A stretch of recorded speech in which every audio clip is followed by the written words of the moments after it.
Hello दोस्तों, नमस्कार। स्वागत है आप सभी का अपने YouTube चैनल एग्जाम मस्ती पर। इस क्लास में हम संभावना, जिसे हम प्रायिकता या प्रोबेबिलिटी कहते हैं, उस पर किस प्रकार के प्रश्न डीएलएड परीक्षा में पूछे जाते हैं। तो आज हम डीएलएड 4th सेमेस्टर के चैप्टर नंबर 3 प्रोबेबिलिटी अर्थात प्रायिकता के बारे में बात करेंगे। इस क्लास में हम किसी सिक्के का चित या पट ऊपर आना या उसकी संभावना, ऊपर आने की संभावना और किसी पासे के एक फलक के अंक के ऊपर आने की संभावना पर प्रश्न हल करेंगे।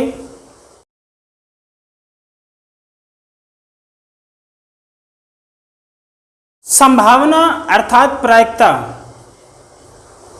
ध्यान से समझना। यदि हम कोई वाक्य कहें आपसे, यदि हम कोई आपसे एक वाक्य कहें कि आज बादल उमड़ घुमड़ रहे हैं, घुमड़ रहे हैं और वर्षा हो सकती है। ध्यान से समझना। यदि आपसे कहें कि आज बादल उमड़ घुमड़ रहे हैं और वर्षा हो सकती है, या समझें दूसरा वाक्य कहें कि इस वर्ष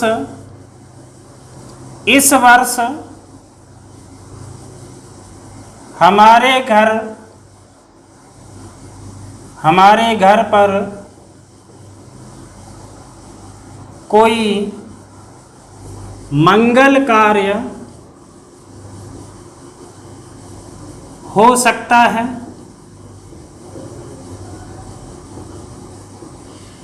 इस वर्ष हमारे घर पर कोई मंगल कार्य हो सकता है। या ऐसे कहें कि एक पिता अपने बेटे के लिए कह रहा है कि इस वर्ष मेरे बेटे ने एसएससी का प्रश्न पत्र बहुत अच्छे से हल किया है, उसके सफल होने की संभावना है। ध्यान से समझना इन वाक्यों को, इनमें कहीं पर निश्चितता नहीं है। पॉइंट कह रहा है कि आज बादल उमड़ घुमड़ रहे हैं और वर्षा हो सकती है। कहीं क्लियर नहीं दिख रहा है कि वर्षा हो भी सकती है, वर्षा नहीं भी हो सकती है। इस वर्ष हमारे घर पर कोई मंगल कार्य हो सकता है, निश्चित नहीं है कि हो सकता है। तो यहाँ पर किसी बात की निश्चितता ना होना, मतलब हर बात की अनिश्चितता, हो भी सकता है, नहीं भी हो सकता है। गणित की सांख्यिकी शाखा के अंतर्गत ऐसे कथनों पर आधारित आंकड़ों का अध्ययन संभावनाओं की सांख्यिकी कहलाता है। जरा अब हम बात करेंगे कि किसी सिक्के के उछालने पर शीर्ष या पुच्छ आने की संभावना। शीर्ष अर्थात चित, शीर्ष अर्थात चित,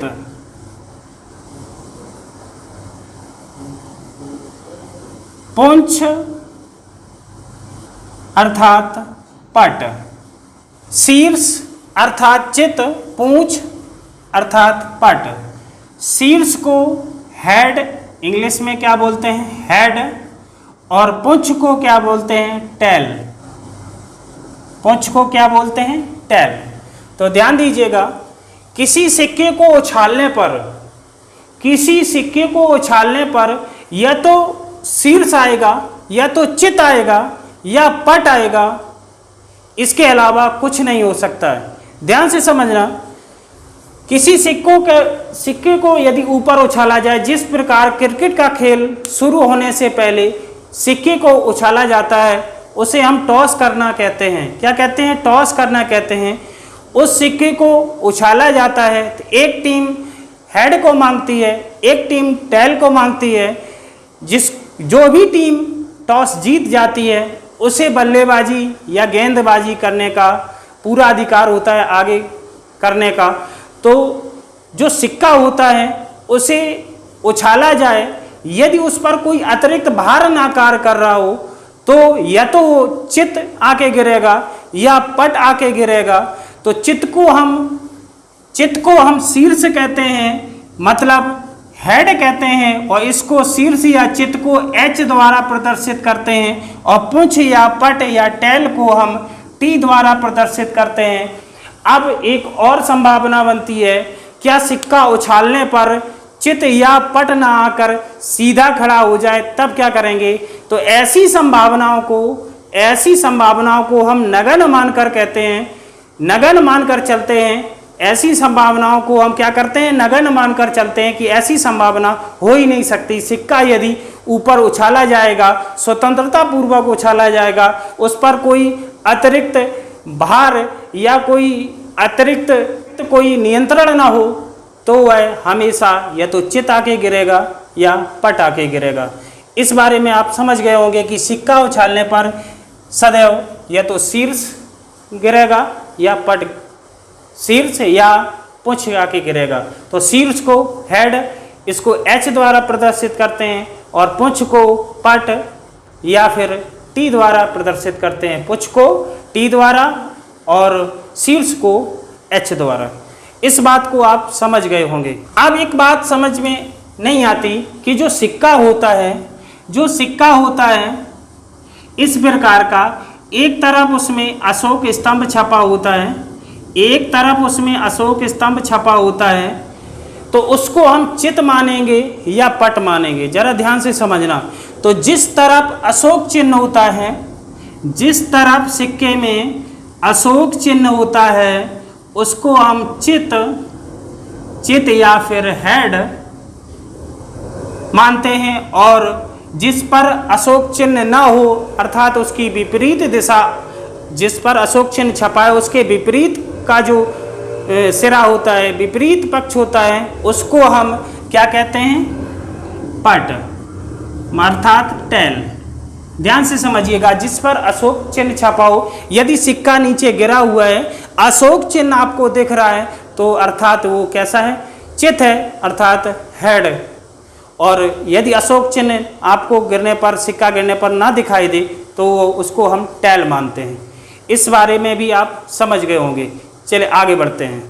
अब सिक्का जब ऊपर उछाला गया, नीचे आके गिरा, चित गिरेगा या पट गिरेगा, ये हम निश्चित नहीं कह सकते। यदि सिक्के को बार बार उछाला जाए तो या तो चित गिरेगा या पट गिरेगा, लेकिन निश्चितता नहीं है। संभावना है कि ये चित गिरेगा, ये भी संभावना होती है कि पट गिरेगा। तो अर्थात समझ लीजिए कि सिक्का उछालने पर शीर्ष या पुंछ आने की संभावना लगभग समान होती है। लगभग क्या, हमें समान ही मानी जाती है। सिक्का को उछालने पर शीर्ष या पुंछ, हेड या टेल आने की संभावना समान होती है। ये पॉइंट आप क्लियर से समझ गए होंगे। अब किसी पासे को उछालने पर, जरा ध्यान से समझना, यदि किसी पासे को उछाला जाए तो क्या करेंगे, तो इस बारे में समझेंगे। तो यदि कोई पासा को उछाला जाए, ध्यान से समझना, पासा जो होता है, पासा में सदैव 3 फलकें आपको दिखाई देंगी और 3 फलकें आपको दिखाई नहीं देंगी।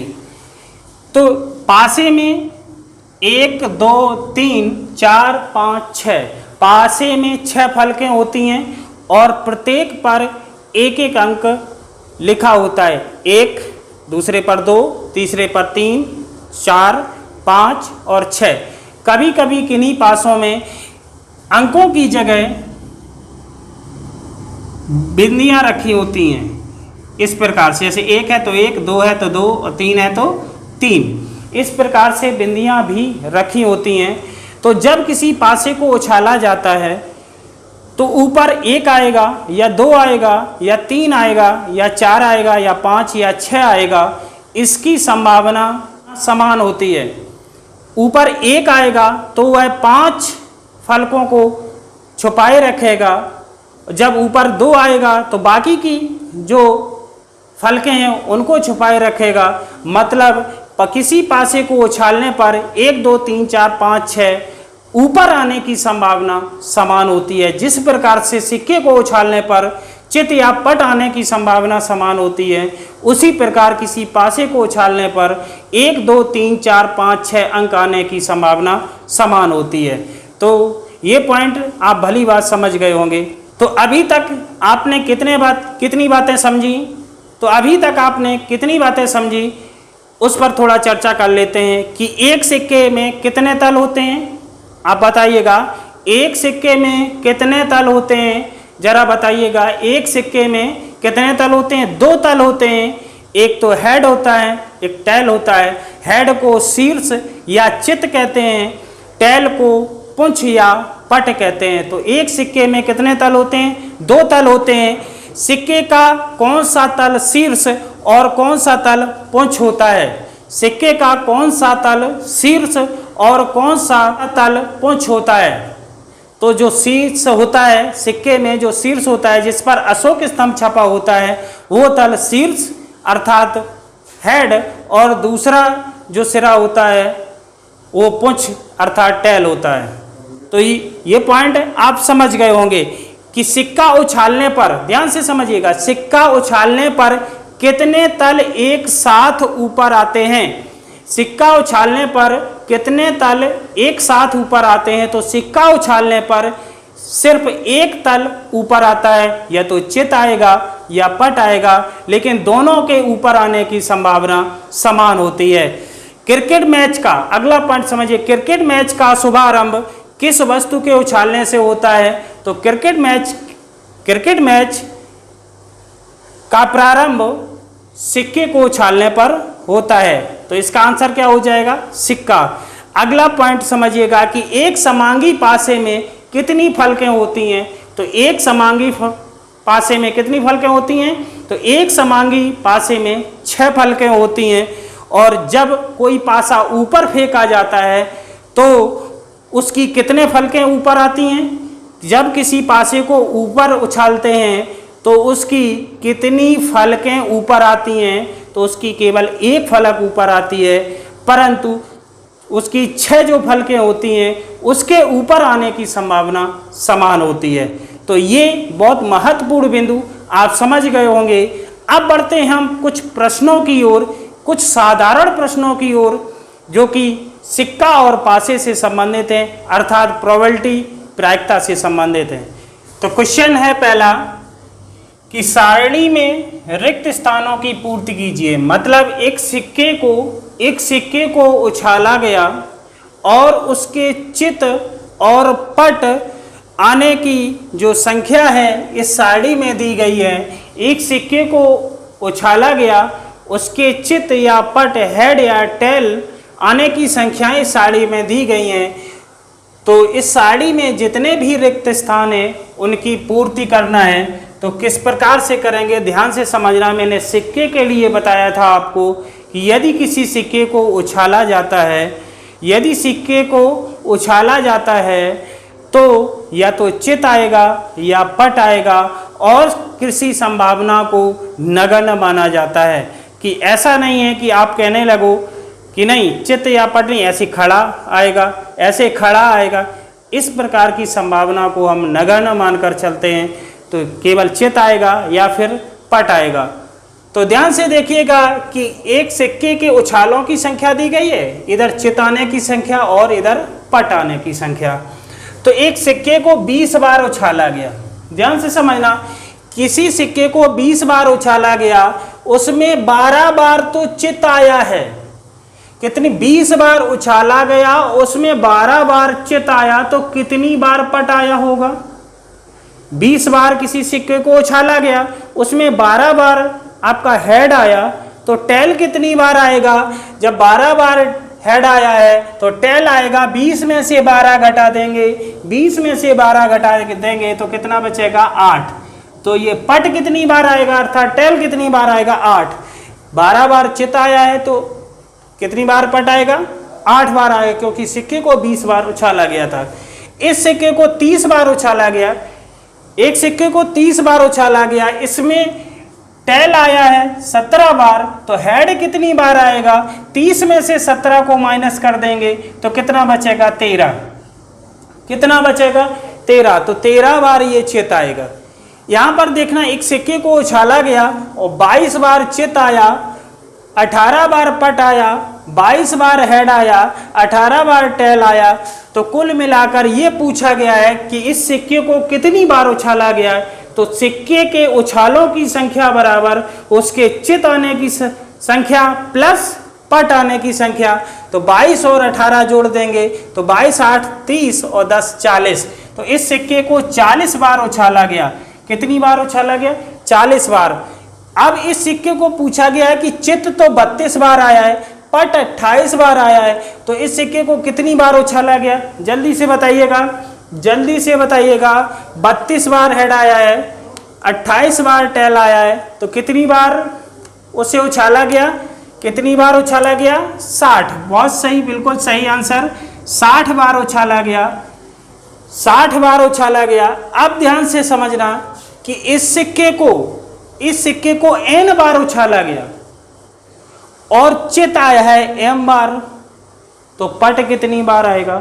ध्यान से समझना, चित प्लस पट बराबर उछालों की संख्या, मतलब इसका और इसका जोड़ इसके बराबर आना चाहिए। जिस प्रकार से देखिए 30 बार उछाला गया, पट आया था 17 बार, तो चित मैंने कैसे निकाला कि 30 में से 17 को माइनस कर दिया। इधर इसमें 20 बार उछाला गया था, चित आया था 12 बार, पट कैसे निकाला था कि 20 में से 12 को घटा दिया था, 8 बचा। तो उसी प्रकार n बार उछाला गया है, चित आया है m बार, तो पट के आने की संभावना हो जाएगी। इसमें से ये हम घटा देंगे। जिस प्रकार 20 में से 12 घटाया 8 बचा, उसी प्रकार n में से m को घटा देंगे। किसमें? n में से m को घटा देंगे, n में से m को घटा देंगे। चूंकि ये बीजीय अंक है तो इसका इस प्रकार का रूप नहीं लिख सकते हैं। तो यहाँ n बार उछाला गया है और इसमें चित कितनी बार आया? m बार आया है, तो पट आएगा n माइनस m। आशा करते हैं ये क्वेश्चन आपको बेहतर से समझ में आया होगा। चलिए अगला क्वेश्चन है कि किसी पासे को उछाला गया, कई बार उछाला गया, तो वहां पर उसके अंक 1 2 3 4 5 6 आने की जो संभावनाएं हैं, संख्याएं हैं, वो इस सारणी में दी गई हैं। तो इस सारणी में जितने भी रिक्त स्थान हैं उनको पूरा करना है आपको। यहाँ पासे फेंके जाने की संख्या लिखी हुई है, यहाँ पर पासे पर इन अंकों के आने की संख्या 1 2 3 4 5 6 की लिखी हुई है। तो यहाँ पर आपको इस सारणी में जितने भी रिक्त स्थान हैं पूर्त करने हैं। तो यहाँ पर देखना, जब पासे को 15 बार उछाला गया तो 1 अंक आया 2 बार, 2 अंक आया 3 बार, 3 अंक 4 बार, 4 अंक 1 बार, 5 अंक 1 बार, तो 6 अंक कितनी बार आया होगा ये आपको बताना है। तो जरा ध्यान से देखिएगा, इन जो अंक आए हैं, इन अंक मतलब जो भी अंक है उसके ऊपर आने की संख्या बराबर, ऊपर आने की टोटल संख्या बराबर उछालों की संख्या। तो इन सबको जोड़ेंगे तो हमें उछालों की संख्या मिल जाएगी। तो यहाँ से देखना 2 3 5 5 4 9 9 1 10 10 1 11, 2 3 5 5 4 9 9 1 10 1 11, 11 बार ये अंक आए हैं। कुल मिला के 15 उछालें थी, तो ये 6 अंक कितनी बार आया होगा? ये अंक 11 बार आ चुके हैं, तो बचा कितना? 4। तो 6 अंक 4 बार ऊपर आया होगा, क्योंकि इन सभी का टोटल इस 15 के बराबर होना चाहिए। तो ध्यान से समझिएगा। अगला क्वेश्चन कैसे करेंगे, यहाँ 30 बार फेंका गया है पासे को और ये नंबर्स दिए गए हैं जो अंक ऊपर आए हैं। यहाँ पर 5 अंक का पूछा गया कि 5 अंक ऊपर कितनी बार आया। तो यहाँ 4 3 7 5 12 6 18 4 22 और 22 और कितना बचा? 8। तो यहाँ पर कितना आएगा? 8। इसी प्रकार इसको भरना है, 60 टोटल होना है। तो इधर 8 9 17 17 10 27 27 और 1 28 10 38 38 2 40 और 10 50 50। तो इधर टोटल 60 है, तो इधर कितना आएगा? 10। कितना आएगा? 10। इधर 90 है टोटल, तो 90 है, तो यहाँ कितना आएगा बताइए, जल्दी बताइएगा।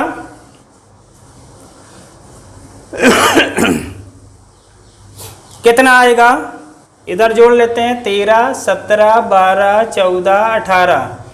तो 3, 7, 10, 2, 12, 12, 4, 16, 16, 16, 8, 24, 2, 2, 1, 3, 4, 5, 6, 7, कितना 74 हो रहा है। 8, 4, 12, 2, 14, 14, 7, 21 और 21, 3, 24, 2 और इधर 5 है, 5, 2, 7, 74। टोटल कितना है, टोटल है 90। तो 90 में से 74 को घटा देंगे, कितना बचेगा, 90 में से 74 को घटा देंगे, कितना बचेगा, 10 में 4 गया 6, इधर 8 में से 7 गया 1, कितना बचेगा 16। तो यहाँ पर कितना भरा जाएगा 16।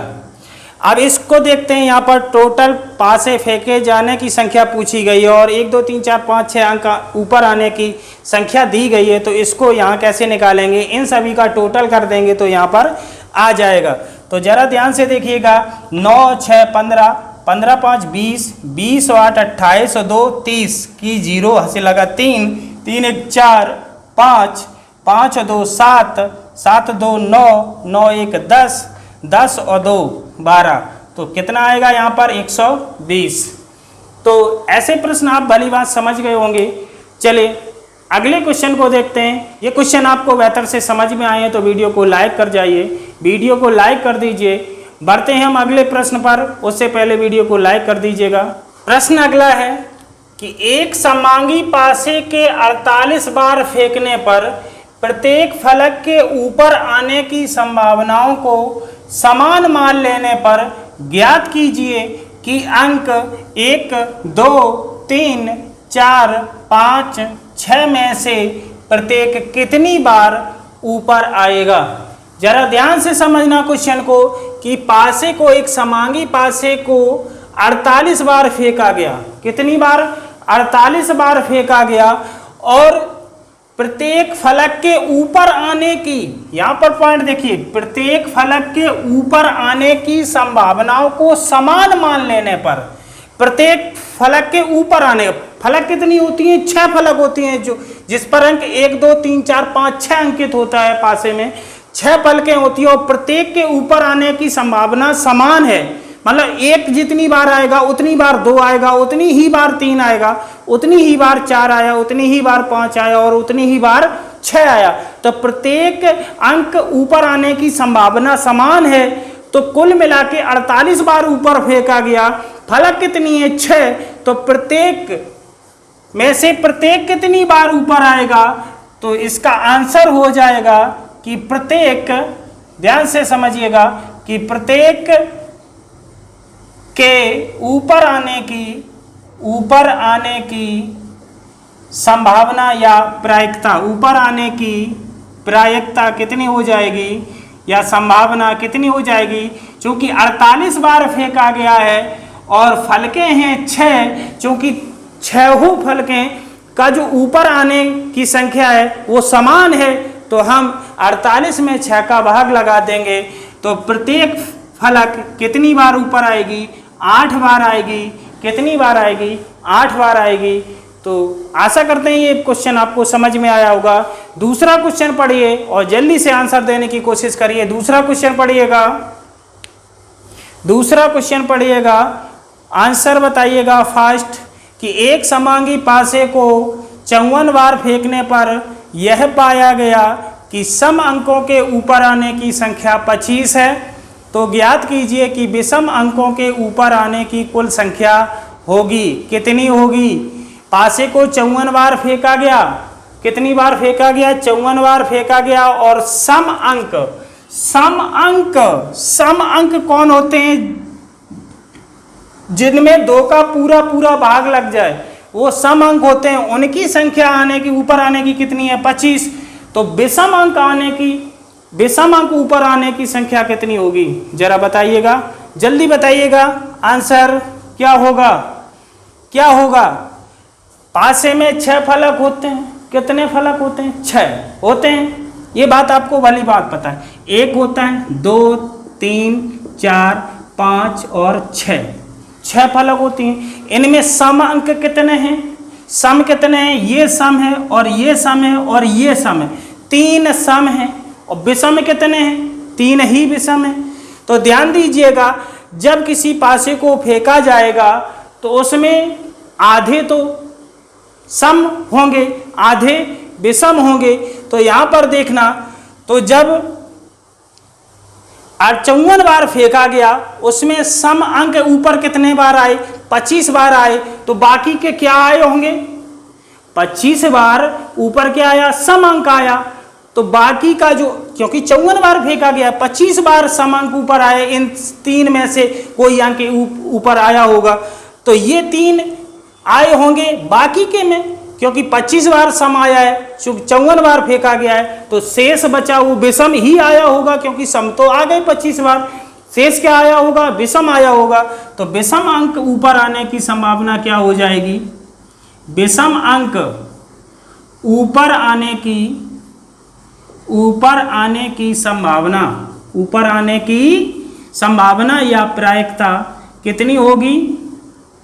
क्योंकि टोटल 54 बार फेंका गया, इसमें सम अंक ऊपर आया 25 बार, तो 54 में से 25 को घटा देंगे, 54 में से 25 को घटा देंगे तो 14 में से 5 गया 9, इधर 4 में से 2 गया 2। तो विषम अंक कितनी बार ऊपर आया होगा? 29 बार। कितनी बार आया होगा? 29 बार। ये प्रश्न डीएलएड परीक्षा में काफ़ी बार पूछे गए हैं, ऐसे ही प्रश्न पूछे जाते हैं। चलिए, आशा करते हैं कि ये प्रश्न आपको बहुत अच्छे से समझ में आए होंगे, बहुत अच्छे से समझ में आए होंगे। यदि कुछ डाउट है तो ज़रूर कमेंट करिएगा और जल्दी से बताइएगा कि ये क्वेश्चन आपको अच्छे से समझ में आ रहे हैं कि नहीं आ रहे हैं। बताइए, सभी लोग कमेंट कर अभी बताइएगा कि ये क्वेश्चन आपको भली बात समझ में आए या नहीं। चलिए, तब तक हम अगले क्वेश्चन पर बढ़ने की कोशिश करते हैं, बढ़ते हैं अगले प्रश्न की ओर। अब हम समझेंगे कि जब 2 या 3 सिक्कों को एक साथ उछाला जाए तो चित या पट आने की संभावनाएं क्या क्या हो सकती हैं। इससे पहले आप समझ चुके हैं कि जब एक सिक्के को उछाला जाए तो 2 संभावनाएं प्राप्त हो सकती हैं, 2 संभावनाएं बन सकती हैं, चित या पट, हेड या टेल। अब हम 2 सिक्कों को एक साथ उछालेंगे तो क्या संभावना बनेगी, और फिर 3 सिक्कों को एक साथ उछालेंगे तब क्या संभावनाएं बनेगी। ध्यान से समझिएगा, जब 2 सिक्कों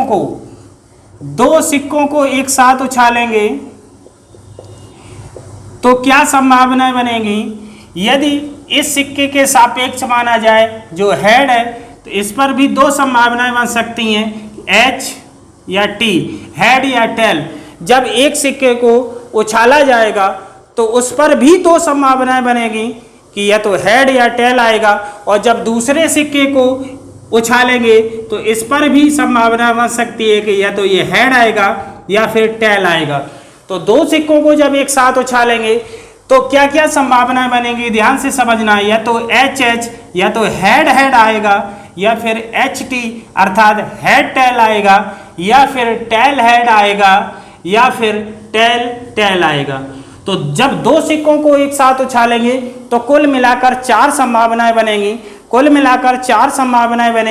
या तो हेड हेड आएगा, या तो हेड हेड आएगा, या हेड टेल आएगा, या टेल हेड आएगा, या टेल टेल आएगा।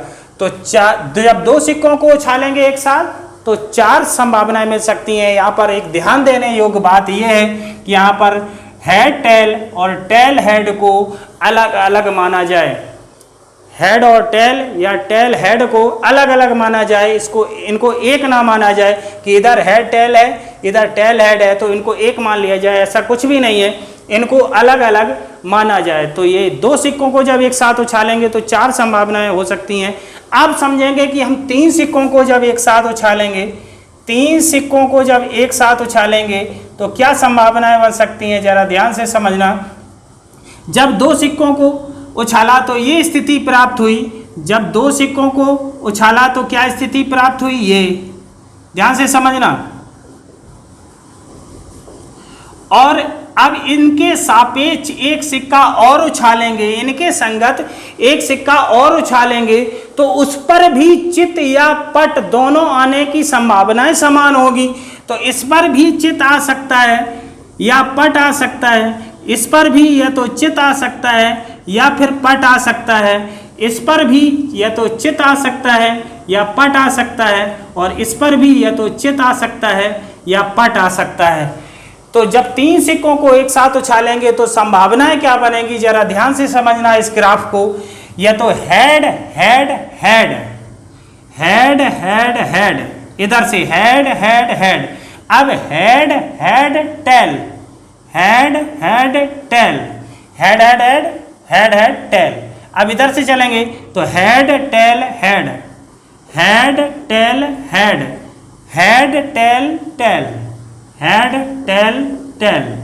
अब इसमें चलेंगे तो tail head head, tail head head, इधर से tail head tail, tail head tail, इधर से tail tail head, tail tail head, और इधर से tail tail tail, tail tail tell.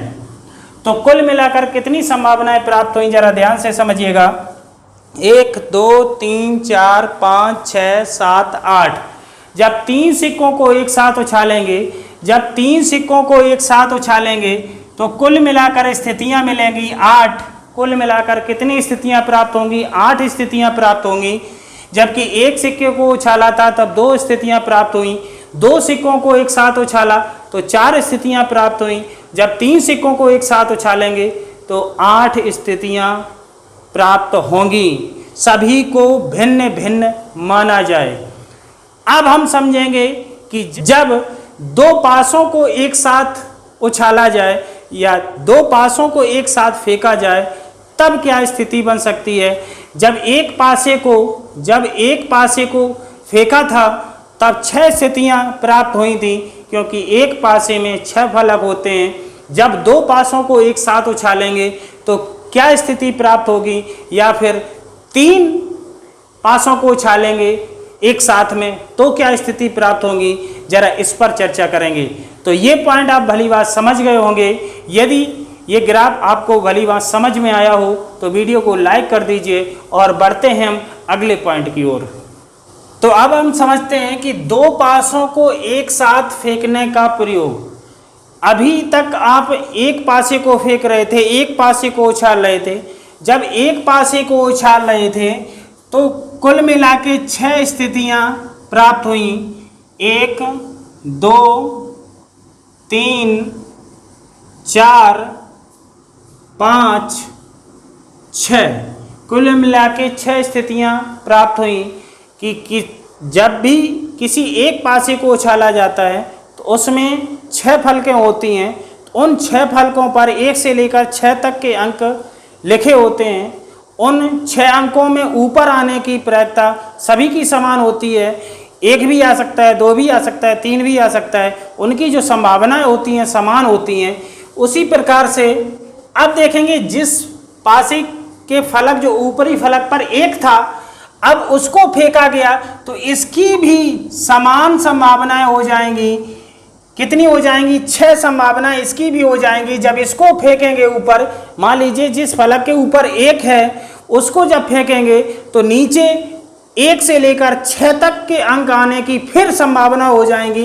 इसको जब फेंकेंगे तो 1 भी आ सकता है, 2 भी आ सकता है, 3 भी आ सकता है, 4 भी आ सकता है, 5 भी आ सकता है और 6 भी आ सकता है। इसी प्रकार से इसको जब फेंकेंगे तो 1 भी आ सकता है, 2 3 4 5 6।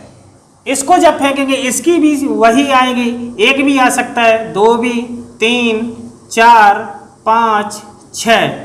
इसको जब फेंकेंगे तो इस पर भी समान संभावनाएं हो जाएंगी, 1 2 3 4 5 6।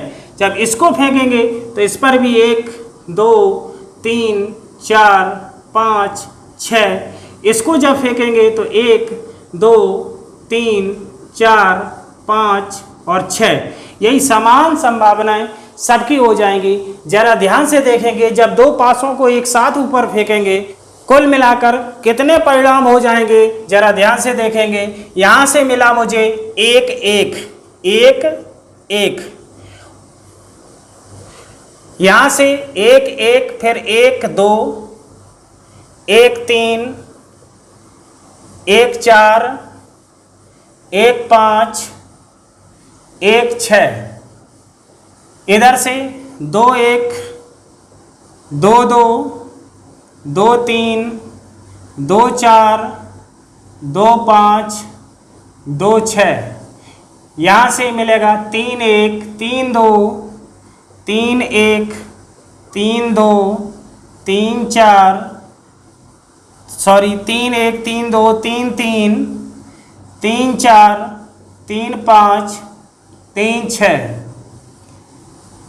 इसको जब फेंकेंगे तो यहाँ पर क्या परिणाम मिलेंगे मुझे? 1 4 1 4 2 4 3 4 4 4 5 4 6। और जब 5 वाले को फेंकेंगे तो क्या परिणाम मिलेंगे? 5 1 5 2 5 3 5 4 5 5 5 6। और जब 6 वाले को फेंकेंगे तो 6 1 6 2 6 3 6 4 6 5 और 6 6। कुल मिला के कितने परिणाम हो जाएंगे? एक में 6 हैं तो 1 2 3 4 5 6, इधर से 1 2 3 4 5 6, तो 6 छक्का 36। तो 2 पासों को एक साथ फेंकने पर कुल परिणाम कितने मिलेंगे? कुल मिला के मिलेंगे 36। तो आपने ये देखा कि जब एक पासे को उछाल रहे थे, जब एक पासे को उछाल रहे तो कुल परिणाम 6 प्राप्त हुए, और जब 2 पासों को उछाला तो कुल परिणाम कितने मिले? 36। कुल परिणाम कितने मिले? 36। तो इस प्रकार आपने देखा कि जब एक सिक्के को ऊपर उछाला गया तो परिणाम 2 प्राप्त हुए, 2 सिक्कों को जब ऊपर उछाला गया तो 4 परिणाम मिले, जब 3 सिक्कों को एक साथ उछाला गया तो 8 परिणाम मिले, जब एक पासे को ऊपर उछाला गया तो 6 परिणाम मिले, और जब 2 पासों को एक साथ उछाला तो 36 परिणाम मिले। तो हम कह सकते हैं कि एक सिक्के को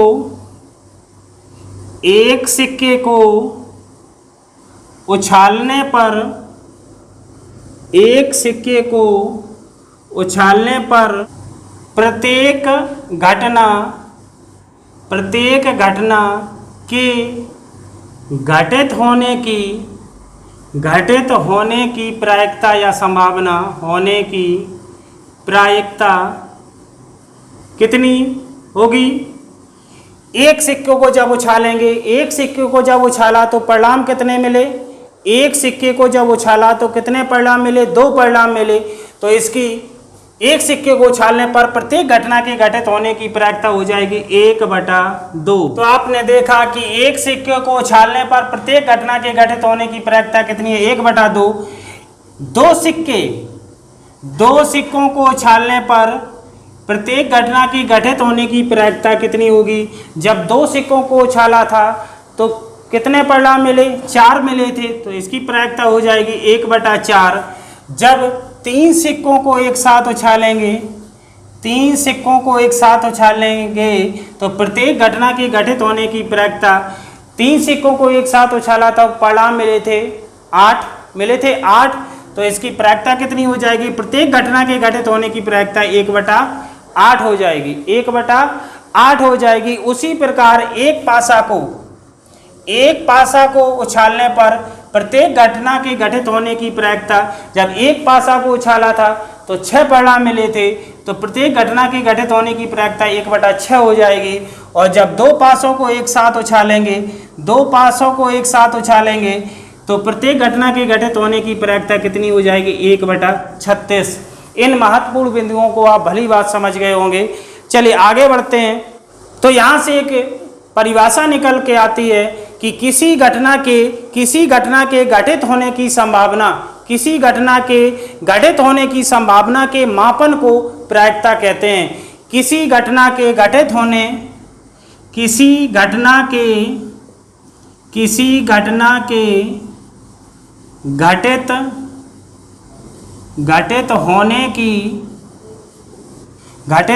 की संभावना के मापन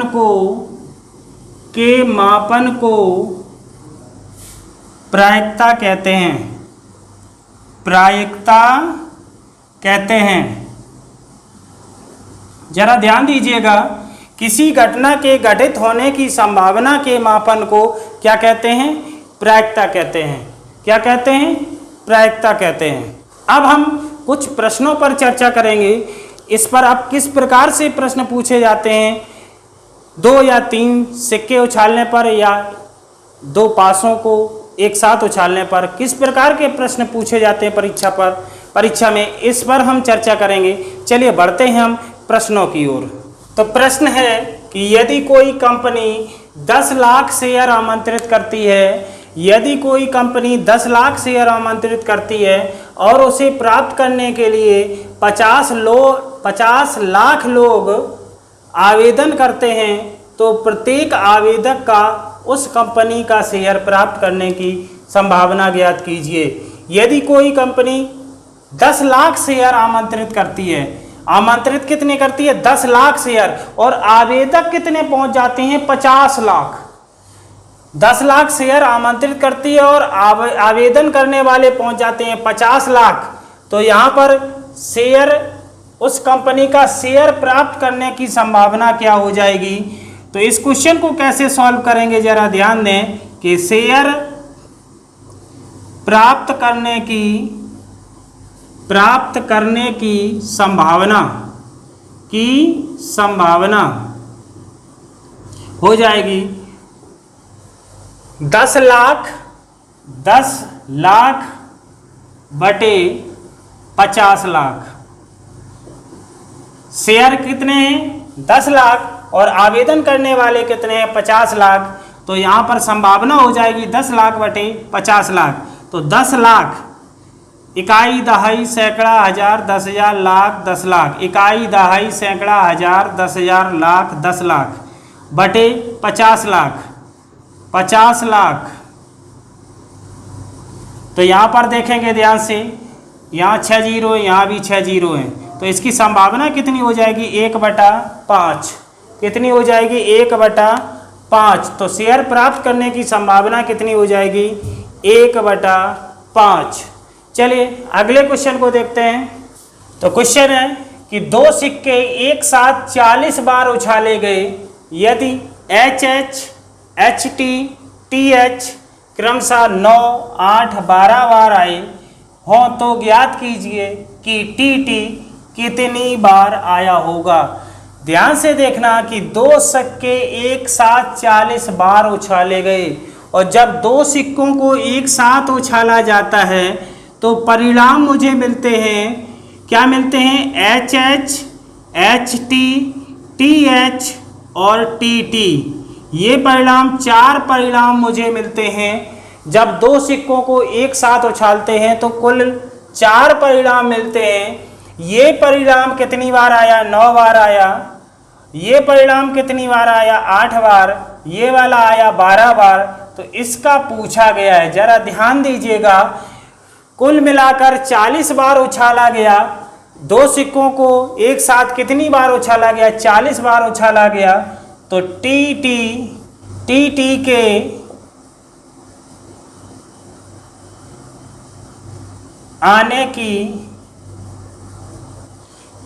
के आने की प्रायिकता कितनी हो जाएगी? इसकी संभावना कितनी हो जाएगी? तो ध्यान दीजिएगा, कुल मिलाकर 40 बार उछाला गया था, जिसमें 9 बार हेड आया, 8 बार हेड टेल आया और 12 बार टेल हेड आया। तो इनको हम टोटल करके जोड़ के 40 में से घटा देंगे तो मेरा टेल आने की प्रायिकता मिल जाएगी। प्रायिकता यहाँ पर का और है, प्रायिकता मिल जाएगी। तो 40 माइनस 12, 8, 20 और 9, 29। जब 29, 40 में से 29 घटा देंगे, कितना बचेगा? 11।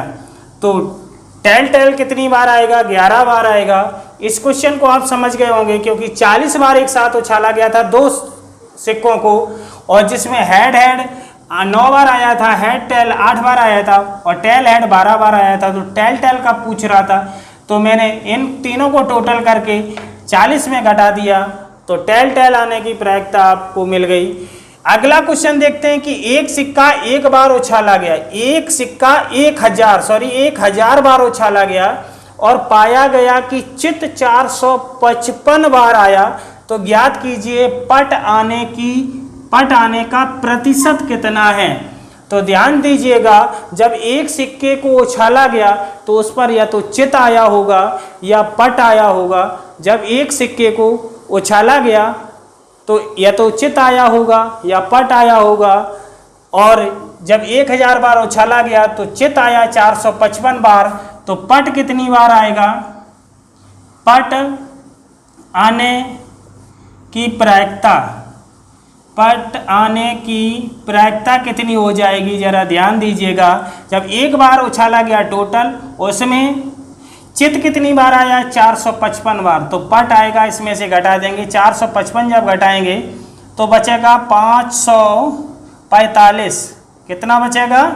545 बार क्या आया? पट आया। लेकिन यहाँ पर पूछ रहा है पट आने का प्रतिशत, तो पट आने का प्रतिशत क्या हो जाएगा? पट आने का प्रतिशत निकालना है, तो प्रतिशत बराबर पट आने की संख्या या पट आने की प्रायिकता बटे कुल उछालों की संख्या गुणा 100। ये फार्मूला लग जाएगा कि पट आने की प्रायिकता बटे कुल उछालों की संख्या गुणा 100।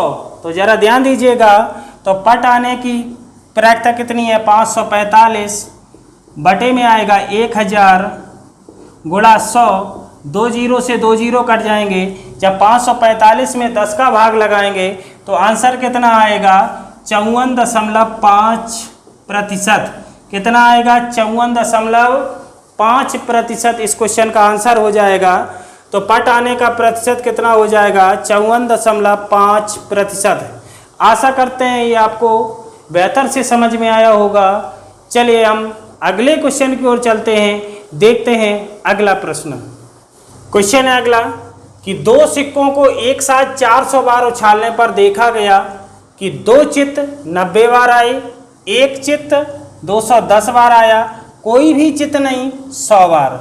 इनमें से प्रत्येक घटना के घटित होने का प्रतिशत ज्ञात कीजिए। तो ध्यान से समझना कि 2 सिक्कों को एक साथ 400 बार उछाला गया, प्रतिशत पूछा गया इन तीनों का। तो कैसे सॉल्व करेंगे, जरा ध्यान से देखिएगा कि 2 चित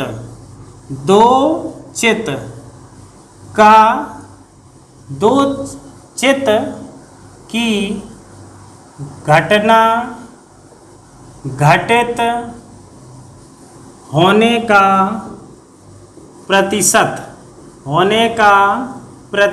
बराबर 2 चित की घटना घटित होने का प्रतिशत कितना हो जाएगा? 2 चित कितनी बार आए? 90 बार आए। टोटल कितनी बार उछाला गया? 400 बार। टोटल कितनी बार उछाला गया? 400 बार। प्रतिशत निकालेंगे तो गुणा 100 का करेंगे, प्रतिशत निकालेंगे तो गुणा 100 का करेंगे। यहाँ पर 2 जीरो से 2 जीरो खत्म। 90 में जब 4 का भाग लगाएंगे, 90/4 बचा, तो 4 का भाग 90 में, 4 दूना 8 बचा 1, 10 हो गया, 4 दूना 8 बची 2, दशमलव लगा, 4 पंचे 20, तो 22.5% हो जाएगा 2 चित की घटना घटित होने का प्रतिशत। कितना? 22.5%। चलिए 1 चित का निकालते हैं। 1 चित की घटना होने का प्रतिशत कितना आएगा? जरा जल्दी बताइएगा, जल्दी से बताइएगा। 1 चित का कितना आएगा? 1 चित का कितना आएगा? जल्दी बताइएगा। तो 1 चित का आएगा 210 बटे में कितना आएगा? 400 गुणा 100। यहाँ 0 से 0 कट जाएंगे। 4 का भाग कितने में लगेगा? 210 में, तो 4 पंचे 20 बचा कितना? 1, तो 10 हो गया, 4 दूना 8, अब बची कितनी? 2, तो 4 पंचे 20, तो 52.5%। 52.5%। अब क्या बचा? कोई भी चित नहीं। जल्दी से इसका भी आंसर बताइए। कोई भी चित नहीं, कोई भी चित नहीं घटना घटित होने का प्रतिशत कितना आएगा? जल्दी से बताइएगा, कितना आएगा आंसर? कितना आएगा? बिल्कुल सही आंसर दे रहे हो आप लोग। 100/400 गुणा 100। 100 से ये बिंदी कट जाएगी। जब 100 में 4 का भाग लगाएंगे तो आंसर आएगा 25%। कितना आएगा? 25%। तो ये क्वेश्चन आपने समझा बेहतर से। चलिए आगे अगला प्रश्न देखते हैं। तो अगला प्रश्न है कि एक पासे को 1000 बार फेंकने पर प्राप्त परिणामों 1, 2, 3, 4, 5, 6 की बारंबारताएं निम्नांकित सारणी में दी हुई हैं। 1, 2, 3, 4, 5, 6 में प्रत्येक के आने का प्रतिशत ज्ञात कीजिए। तो यहाँ पर क्वेश्चन को समझना है कि एक पासे को 1000 बार फेंकने पर प्राप्त परिणामों 1, 2, 3, 4, 5, 6 की बारंबारता दी गई हैं। इनका प्रत्येक के आने का प्रतिशत ज्ञात करना है। तो कुल मिलाकर 1000 बार फेंका गया। तो ध्यान दीजिएगा कि 1 के आने का प्रतिशत सॉल्व कैसे करेंगे इस क्वेश्चन को। 1 के आने का प्रतिशत, क्योंकि 6 का निकालना है तो 1 के आने का प्रतिशत। तो 1 कितनी बार आया है? 180 बार आया है। जरा ध्यान देना, एक परिणाम 180 इसकी बारंबारता है। तो 1 कितनी बार आया है? 180 बार आया है। कुल मिला के कितनी बार में आया है? 1000 बार में आया, 180 बार आया है।